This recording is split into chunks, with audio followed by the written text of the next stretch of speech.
I have a very practical approach to solving problems. So if something's not working, get the screwdriver out and try and fix it. Right now, I'm working on security and communications for power networks. There are so many people who are like-minded, who are trying to achieve the same things. I think the biggest value of being an IEEE member is being part of that global community. IEEE is my competitive edge. All right. Hello, everybody, and welcome to the September 2025 edition of the IEEE-USA Washington Update. I am Eric Heilman, Director of Government Relations for IEEE-USA here in Washington. Washington Update took a break in August in keeping with the congressional recess calendar, where official Washington generally shuts down through most of August. Congress was all back home. Everybody was back in their districts and states. So no legislating was taking place, and a lot of policy conversations sort of took a pause. So we did as well, and we appreciate the chance to be back up and running because Washington, D.C. is very much back up and running now. I hope everybody had a good summer, and we sure did, but we're geared up for an interesting fall ahead of us. So let's get started. Big picture, what's going on right now that Congress is back in session and they're trying to figure out the lay of the land for the next few weeks, next few months.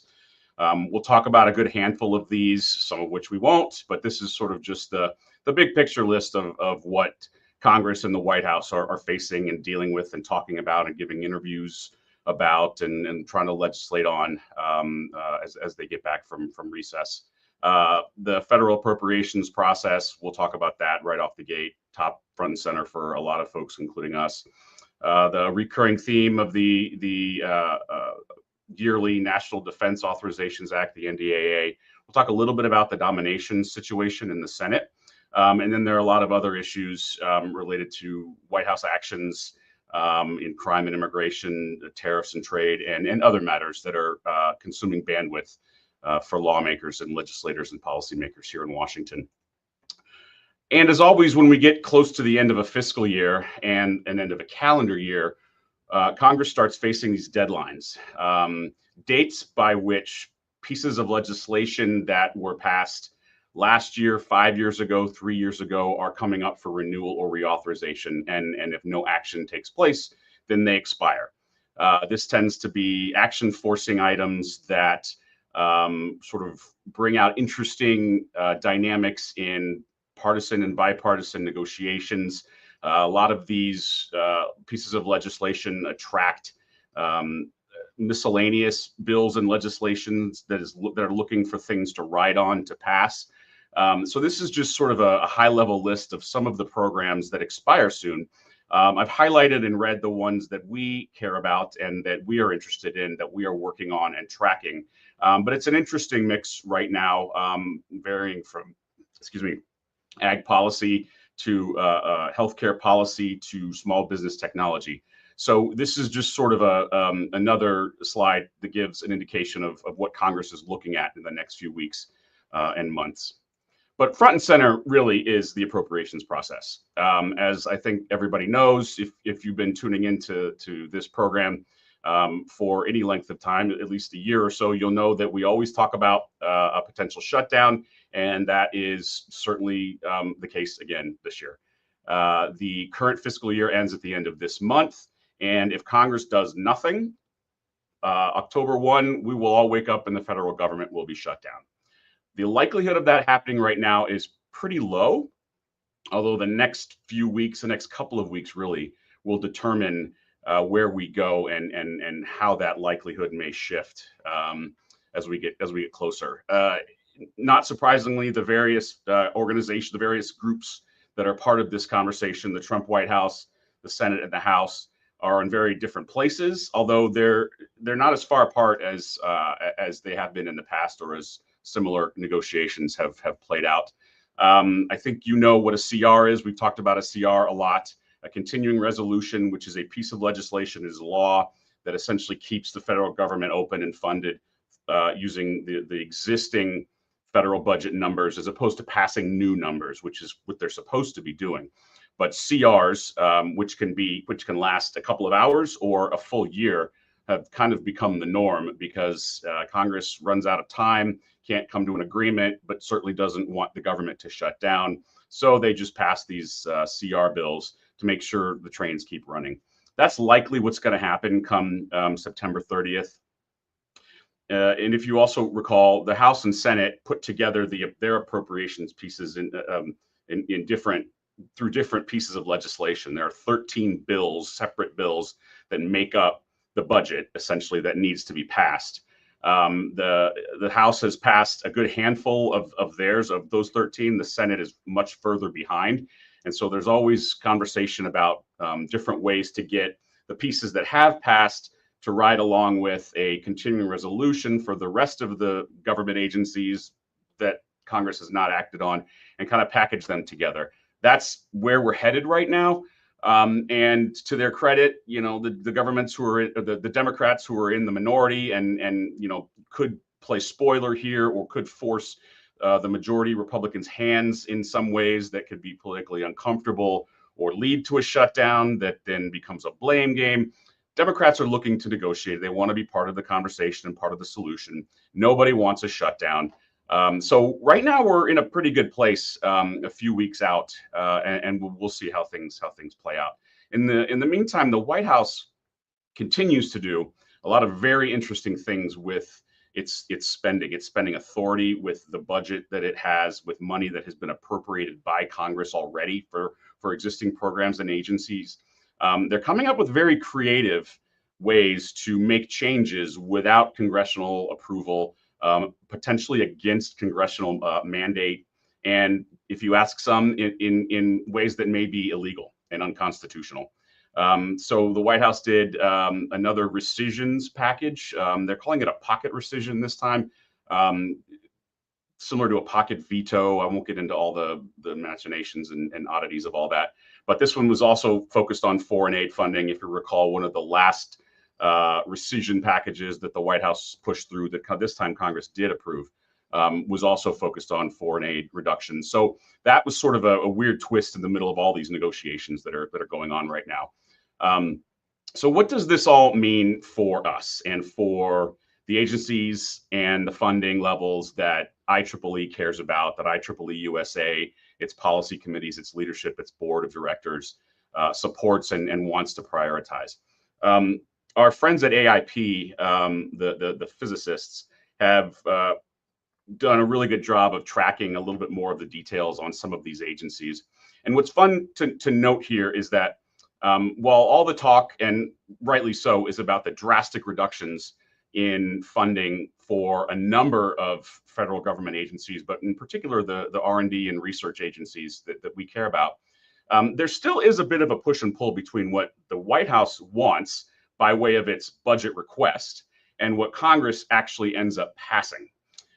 So this table shows kind of where things are right now with the three different pieces: the White House request in yellow, the House passed versions of these budgets in the kind of reddish, and then the Senate in blue. You'll notice that there's only a few blue bars, and that's because the Senate, as I indicated earlier, hasn't acted on all of these budgets for these agencies. But what you are seeing is lots of reductions across the board. There's no doubt about that. And in some cases, very, very large reductions, over 50% from prior year or previous levels. But Congress, in particular the Senate, is really trying to stop the bleeding, if you will, a little bit. And there are some select places where they're trying to do that. In the House, the DOE Office of Science is getting a little bit more attention. And in both chambers, NASA continues to be something that Congress really wants to fund and wants to be very careful about. There's kind of a, the push and pull still exists in terms of the executive, legislative, power of the purse versus, the power to execute those spending levels. That back and forth and that healthy debate is still there. But it's in very, very small and very narrow ways. And we are joining every voice in Washington and probably throughout the country in advocating for holding the line as much as possible on as much of this as possible noting that it is an extremely, extremely challenging environment right now to argue for and maintain some of these funding levels. So this is kind of where we are, and there's a lot of good information on AIP's website that kind of dives into a little bit more of these budgets. So let's talk about presidential nominations. Recall from your civics days, the president has the authority to nominate his cabinet and a whole bunch of other appointees sort of under and sub-cabinet level. The Senate has the prerogative and the right to approve or disapprove of those nominations. And so there's always politics around this when a new president comes in his first term. Clearly, this is a very unique time in terms of presidential politics and the relationship between a president and a Congress. We're now well into the first year of the Trump administration, and there's still 145 nominees that the president has sent to the Senate that the Senate has not acted on. That's a fairly high number this far into the first year. And so the Senate, which is controlled by Republicans, is looking for ways to break what is essentially a deadlock by the minority Democrats. Senators have a lot of power. The minority in the Senate has a lot of power, and everybody sort of tends to respect the power of the minority, because after the next election, the party in the majority is probably going to be the party in minority. And so everybody kind of wants to preserve those rules in case they're in the minority. And so Democrats have done a pretty good job, frankly, of blocking a lot of movement on the president's nominations. And so there's conversation about kind of changing the rules in the Senate, which only the Senate can do and needs to do. That, you know, something akin to a nuclear option, and they talk about it in terms of stuff that prior majorities have done before. And so it's a lot of politics. It's a lot of sort of highbrow talk about getting this stuff done.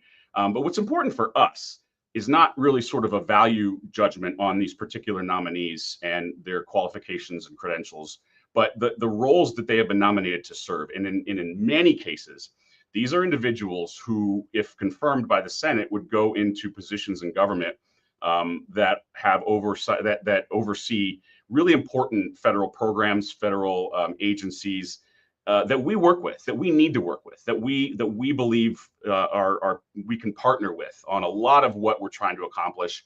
A lot of the agenda that we try and carry forth goes through the executive branch, no matter who's in charge. And so there's a number of pretty important nominees in places like energy, DARPA, the Secretary of State, where there's a nominee who is in charge of a piece of the Chips and Science Act related to the semiconductor supply chain globally that we've kind of interacted with in the past. So a lot of these high-level positions, until they get filled, everybody sort of under them in those agencies, many of whom are not political appointees, but are career civil servants, are kind of just waiting. They're not really doing anything because they don't really have guidance and direction yet. And so there's just this constant sort of stagnation of work and action and decision-making and leadership going on in government. And that's frustrating. No matter who is in the White House, no matter what these nominees, bring to the table, we need people in place that we can work with. And that's sort of where our frustration lies with this, without, making value judgment on some of the politics and policies at play here. And in the meantime, there's a lot of things going on that we are engaged in. The White House has been very active on a lot of tech-related policies. Obviously, this White House really enjoys using the power of the executive order to put out policy and make changes in government. And this is one that I have reported on before. There was an executive order in April on AI and education that, frankly, really aligned with a lot of what IEEE does and a lot of what we are all about in terms of technology and STEM education, and a lot of the resources that we have and are putting out into classrooms and across the country. Part of this executive order requested comments to the Secretary of Education about ways to assist state and local efforts. And the letter here is actually the comments that we submitted Our AI policy committee, made up of wonderful volunteer IEEE members, worked on this comment letter and submitted it to the Department of Education with some of our thoughts, really kind of highlighting a lot of what IEEE can do to help elevate this and advance these goals. And then I also reported on a pledge that IEEE-USA and a number of other organizations, corporations, universities have signed to essentially do what we can to invest in AI education. And as a result of that, we got invited to the White House.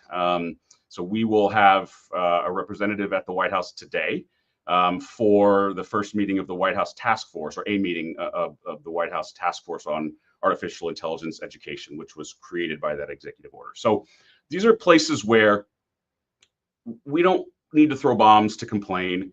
These are not the right forums to go in and say how awful budget proposals are and the things that are happening in research agencies. These are places where we can go in and say, okay, here, look, we can work with you.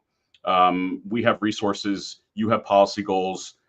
Let's see what we can do together. And through these, and this is only one, through these, this is sort of where the advocacy and the relationship building will start to pay off and have gains. And then we'll start to work on some of these other areas. That's the hope anyway. That's the playbook right now. So we're really excited to be a part of this effort. And IEEE will be at the White House today for this particular event. Over in the Commerce Department, however, there was a letter that came from the Secretary of Commerce, Howard Lutnick, that went to the CEO of Natcast. The CHIPS and Science Act appropriated $7.5 billion for semiconductor R&D, workforce development, the kinds of things that IEEE championed while that bill was being written. The bill stood up the NSTC, the National Semiconductor Technology Center. And to administer all that money, the Biden administration established an outside entity called Natcast to kind of work on and put together programs and disseminate that money. We worked with Natcast, have been working with Natcast. They have been speakers at many of our conferences. I was set to go to a conference next week of theirs, but the administration and the Commerce Department decided that that standing up Natcast was in violation of the law of the CHIPS and Science Act prescribed. And instead, they are folding all of those operations and the dissemination and management of all that taxpayer money back into the Commerce Department. We're not going to make any value judgment on this action. I think the only sort of frustration is that we have spent a lot of time cultivating relationships and developing really good line of sight on what Natcast does and how it operates, and we have become a resource for a lot of their programs and their goals, which have sort of aligned with ours. And so now we're just going to have to figure out where we go from here and what the next phase of this looks like, and that's fine. That's kind of what we do. But it is a little bit of a setback in terms of just progress that we've made. This is one of several areas where this administration is really looking to undo a lot of the way that the previous administration had done things and do it in its own way. So this was kind of a wow, shocker moment when we got this, just because of the relationship that we have with Natcast. But we'll move forward. We'll figure out what the Commerce Department wants to do and how it wants to operate, and we will get in those doors and at those tables as soon as we can. Commerce Department also made some news and frankly ruffled a lot of feathers with a lot of our intellectual property and patent folks.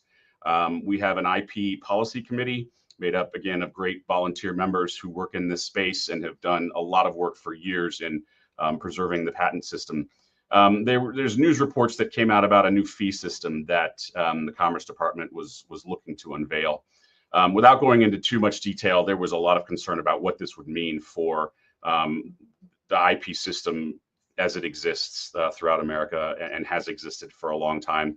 And very quickly, a coalition of organizations led by the U.S. Chamber of Commerce put together a letter to congressional leaders who have oversight over IP and patent areas of the government, to really lay out a lot of concerns that we all have. IEEE USA was a signer of this letter. This was one issue where we acted pretty quickly. We saw something, we worked with our membership, we put together a good response, we engaged with a coalition here in Washington, and now have kind of a place at this table to kind of weigh in and shape and mold any direction that this might go. And as always, we continue to be connected with our friends in Congress and to track pieces of legislation that they are working on that we might support. We have a number of great relationships with many, many congressional offices who know our track record, who know us and our members. And so whenever we are approached by someone on the Hill about a bill, or especially if it's something we have endorsed in the past, we always take a look at it. This one is a bill that was reintroduced this year by bipartisan senators Hickenlooper, Democrat from Colorado, and Capito, Republican from West Virginia, related to AI standards, third-party evaluations, and our board president, Tim Lee, provided a great quote in support of the legislation. And to the extent that we can help get this thing over the line and maybe even, find a path for this bill to be inserted into one of those bigger bills I was talking about earlier that probably will pass. This is sort of a perfect example of that. We will do so. There's also one related to immigration. I haven't talked a lot about immigration in this forum, but I think in the next couple of iterations of Washington Update, I might go into a little bit more detail, because it is increasingly becoming something that we are working on a little bit more. We have always worked on immigration policy. It's one of the bedrock foundation issues for IEEE USA.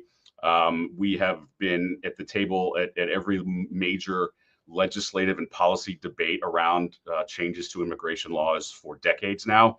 And there's sort of behind all, aside from all of the louder noise and attention that border security has been getting, and recent actions by federal agents and ICE and others, there's a lot of conversation about, okay, there's the law enforcement piece, but there's all this other stuff that we really need to work on to streamline and improve our immigration system. The Dignity Act we have supported in the past. Congresswoman Salazar from Florida introduced the version again this year. Not a lot of the bullets here listed. This comes straight from her website, just sort of summarizing the bill. We really focus on legal immigration reform, workforce development, some of the things that are sort of at the bottom here. But there are provisions in this legislation that match our goals on increasing green cards, and really just our goal of allowing more people to come here legally, stay here legally, and make a living and contribute and be, the technological innovators that this country needs. And that's why we supported this particular bill. And to the extent that we can help, move this one across the line, we will do so. But the larger debate on immigration is kind of taking shape. I don't know where this particular bill will fit into it. I suspect there are pieces that will be objectionable to others. But the fact that we're on this, the fact that we're meeting on Capitol Hill this week with other members of Congress about some of these topics, sort of means that this is, for us at least, this is going to increase. And we really hope that there's an opportunity to get something done that really benefits IEEE members and the future of the tech economy in this country. I haven't really just sort of done a reminder or even just an FYI, but all of these things, the letters that we write and send and sign as well, comments, federal comments that we send, they're all on our website. We call it our policy log, and it's all listed chronologically. So if you ever want to know what we're doing, or wonder if we submitted comments on a particular RFI that you saw from a particular agency, just go here. It's all here, and we make it all public because we want our members in particular to see what we're doing and to be able to use it, to access it, to amplify it where necessary.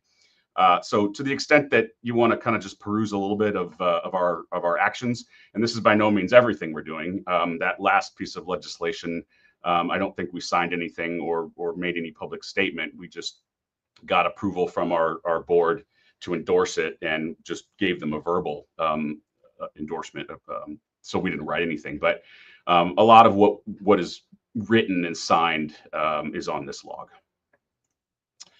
Now I get to talk about events. We've got a couple of ICOPs coming up.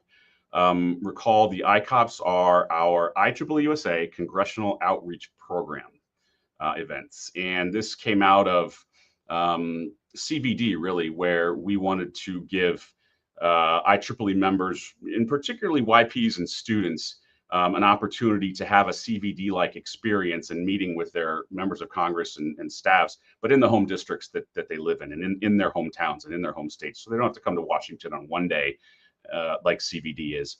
And so we have been for over a year now working with local sections, local student leaders in the IEEE membership to organize small meetings with congressional offices in states and districts. We are going to be in Ohio today. There are meetings taking place right now, actually. In a couple of weeks, we're going to Syracuse. And we are looking at heading to Puerto Rico next, which will be a very interesting and unique opportunity. But there are more that we're that are in the works for next year. And iWork, there's always an iWork to talk about because it's such a great program for us, and we're always looking for the next one and the next location and the next opportunity. We're going to be in Grand Forks, North Dakota next week to talk AI and autonomy. If you're in the area, please come by. This is going to be another great event. We've got a great agenda that's almost finalized now with a good set of speakers from academia, private sector, government at all levels to talk AI and autonomy in the Dakotas region in particular. So pay attention to this if you're in the area. And this is a new one and a fun one that I wanted to share. iWork has gone global. iWork has always been, until now, a U.S. domestic focused initiative, largely originally intended to kind of bring the CHIPS and Science Act funding opportunities and programming to parts of the country that weren't really connected and plugged into the traditional federal funding pipelines and high-level research institutions and whatnot. In other words, this was supposed to be about places other than Silicon Valley and Boston and in Texas. Great places doing great things, but there are other parts of the country that frankly needed a little love, and we thought we could help do that. The iWork conference has sort of evolved a little bit to be not just CHIPS and science, but really more tech, more broadly, and sometimes specific sectors of the tech economy. We are now working with our friends and colleagues in Region 9, the Caribbean, Latin America, and the Caribbean region, to do essentially an industry summit that's based off of iWork on the chips industry, on the semiconductor industry. So we are helping Region 9 as well as Future Directions, who is another big partner in this, IEEE Future Directions. We are helping to organize a conference in Bogota at the end of this month. And it's been really fun to put it together, and I can't wait to get down there. Region 9's been amazing to work with. And if you know anybody in Colombia or anybody in Latin America who might be interested in heading to Bogota for this one, please give them a heads up, because I think it's going to be a great conference. And we've got the cruise. It's coming up. I'll just leave it at that. I've been plugging this thing for a while, and I know it's going to be another great one. This is the third one, and planning is already underway for the fourth one. Another great program that IEEE-USA stood up not long ago and is really proving to be very, very popular. So, and I think I reported last time around that we were looking at standing up our newest policy committee, and that has now happened. We got approval from the board of directors to officially start the IEEE-USA Space Policy Committee, and we will be having the first meeting of that in about a month. On our website, if you are interested in being a member, if you have subject matter expertise, technical knowledge, professional experience in space technologies, and have an interest in lending your voice to the policy conversations, hit that QR code or go find us on the website, and there's a sign-up sheet, and we'll make sure you get added. So that should be it. And now I'm going to turn to the comments to see if anybody has anything that I can answer. I don't see anything yet, which either means you can't find the chat comment box in whatever platform you're using, or you don't have any questions, either of which I can help work with. All right, I see nothing. I must have covered it all. Okay, thank you, everybody. If you do have a question, there's my email. I'm easy to find. We'll be back again in a month and a few days, and I suspect it's going to be there's going to be a whole lot more to report by then. So stay tuned. Thanks, everyone. Hi, I'm Mark Askelson, Associate Vice President for Research with a focus on national security from the University of North Dakota.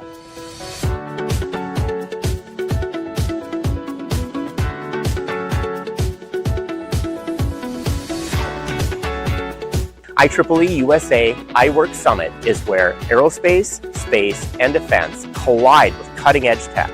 If you are a leader in industry, academia, or government, this summit is for you. You'll hear from DoD, Northrop Grumman, and AFRL Regional Network Midwest, and connect with the people shaping what's next. And I will see you on September 10th at UND.